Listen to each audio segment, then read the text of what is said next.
Hello, and welcome to day 4, Thursday, May 20th.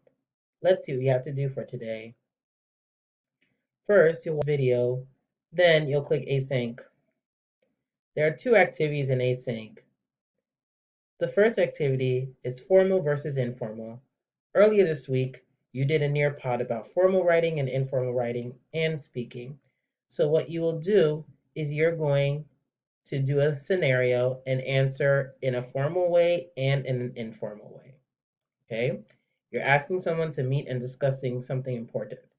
How would you respond to your supervisor? How would you respond to a friend?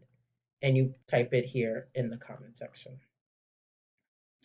Then you will do page 78, part 1 and part 2, and post a picture. That's it for async. It's Thursday. That means we meet together as a class. So we're going to continue to work on our One World project. So most people should have already read Article 1 and Article 2. I'm still waiting, and Article 3. I'm still waiting for people to upload their evidence. And you should be writing your POV right now. So we will be working on that today in group. And that's it for today. Good luck.